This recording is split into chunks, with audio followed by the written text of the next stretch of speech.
Si les confidences que Marco a reçues de Cédric Jubilard lorsqu'il était en prison n'ont pas permis de retrouver le corps de l'infirmière disparue depuis 17 mois, elles interrogent sur le comportement du peintre plaquiste.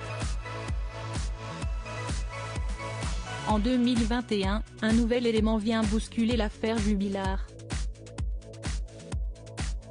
Depuis le mois de décembre 2020, les proches de Delphine Jubilard sont sans nouvelles d'elle. Une disparition sans scène de crime ni aveu mais dans laquelle son mari, avec qui elle allait divorcer, apparaît comme le suspect numéro 1. Quand son ancien codétenu, Marco, révèle avoir des informations capitales, l'espoir est fort de comprendre ce qu'il s'est réellement passé.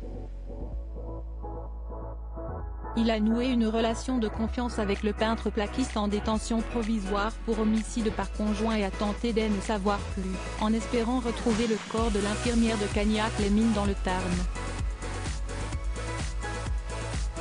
Il s'est exprimé dans les colonnes du Parisien aujourd'hui en France sur les coulisses de sa rencontre avec ce coupable idéal avec lequel il vient d'être confronté devant la justice. Dans un premier temps, Marco est passablement agacé par le comportement de son voisin de cellule qui a tendance à beaucoup parler. Lui veut rester tranquille, mais peu à peu, il réalise que celui qui est le coupable idéal dans le cas Jubilard est de plus en plus bavard. Voire calculateur. Il essaie de rentrer dans mon cerveau, raconte celui qui a passé 16 années derrière les barreaux et connaît bien le milieu des criminels. Voyant le contenu de ce que le peintre plaquiste accusé dit sur sa femme, qu'il surnomme l'autre, de ses questions sordides sur l'enfouissement de corps, Marco entre dans le jeu de son voisin de cellule et lui donne l'idée de déplacer le corps de Delphine à proximité du domicile de son amant qui habite à Montauban. Cette idée vient de moi. Je lui suggère de détourner les soupçons non pas vers l'amant de Delphine, ce qui n'aurait pas eu beaucoup de sens, mais plutôt vers la femme de l'amant. Je lui dis que si le corps est découvert à côté de leur domicile, avec des traces d'ADN et de sang que l'on pourrait aller chercher dans leur poubelle, il sera forcément blanchi. Cédric me répond que si est une bonne idée et qu'il n'y a pas pensé.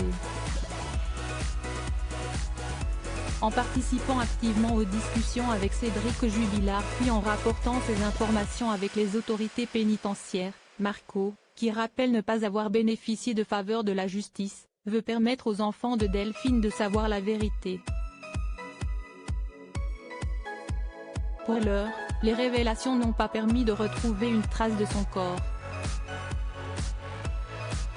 Cédric Jubilard reste présumé innocent des faits qui lui sont reprochés jusqu'au jugement définitif de cette affaire.